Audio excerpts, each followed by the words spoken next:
Рахмат. Вот хотите вы или нет, уважаемый Откурбек Исылбекович, но уже 2019 год войдет в новейшую историю Кыргызстана как черной, позорной страницы расправы над свободой волеизлияния граждан, которые критиковали власть за беззаконные действия. И это не нарушение. И дело не в самом экс-президенте Атамбаеве, а каким образом, попирая законы, расправились с ним, как спровоцировали и теперь судят политических оппонентов. Все это происходит благодаря бездействию Генпрокуратуры и выполнению политического заказа. Но я, конечно, не могу не удивляться, что в нашей стране сохранились остатки демократии, так как ни в одной стране мира нет, чтобы депутат под двумя статьями, по особо тяжким преступлениям, но с сохраненным мандатом доверия от народа может вот так открыто критиковать и делать замечания генеральному прокурору, чьи сотрудники обвиняют меня и моих товарищей в совершении преступления, которое мы не совершали, и время придет, мы это докажем.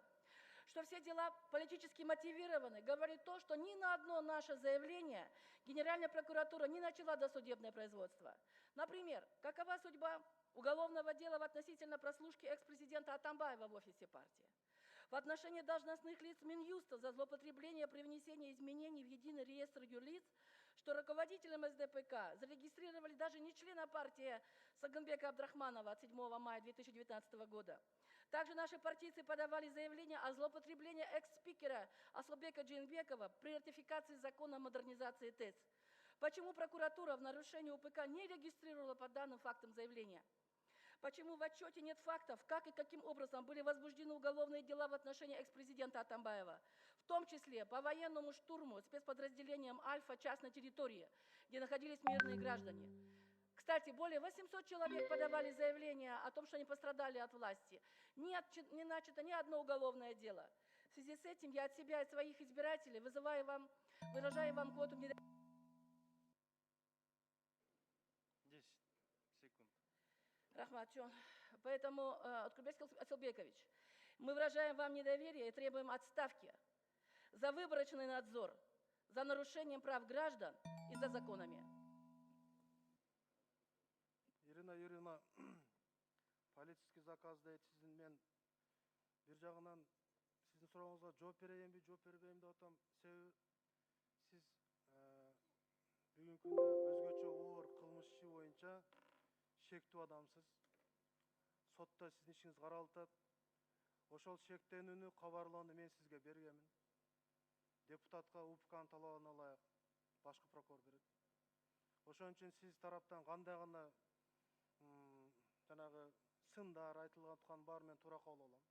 Эч кандай бул жерде политический заказ дегенди мен сизге жок деп айтамын. Обыкновенный жөнөкөй укук коргогондар үчүн кылмышты ар кандай боек берип айтып атканыңыздар Ирина Юрьевна туура эмес. Жакшына мыйзамды угуп, убагында келип койсо ушунун баары болмок эмес.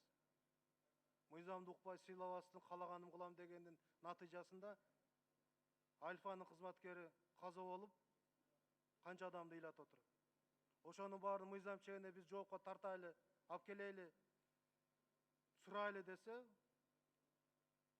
бир кагаздын моунча жерин тегерегин ушунча жерди алып эле, ушул жерди талкуулап, интернет сайттарга ар кандай ойлорду жазып чыгарып, а могуктагы полный кагазды караган адам жок. Бүгүнкү күндө дагы чыгарып атасыңар. Элди ар кандай бөдөмүк ойлорду коюп, кылмыш иши боюнча Ирина Юрьевна, мен сизге айтып коеюн. Сиздин жана башка сиз менен кылмышка шериктеш силердин организованный группа лиспи баарыңыздардын кылмышыңыздар кылмыштуу материалдар менен далилденген. Ошон үчүн Ирина Юрьевна, мен сизге кабарлоону мен өзүм атыман кылмышты жасаган шектүү бул өзгөчө кылмышка да билдирме кабарлама бергем. Ошондуктан бүгүнкү күндө гособвинение, мамлекеттик айыптоо сторона. Биз мыйзам чегинде сотто өзүбүздүн сиздерге тийиштүү далилдерди, тергөөдө келген далилдерди толугу менен келтирип, сиздердин күнөөңүздөрдү далилдегенге биз толук даярбыз. И ойлойм мен мыйзам чегинде сот тарабынан чечим кабыл алынат. Сиз айтып аткан бардык кароолор боюнча 88-95 кароолор дейт. Ал боюнча текшерүү жүргүзүлгөн.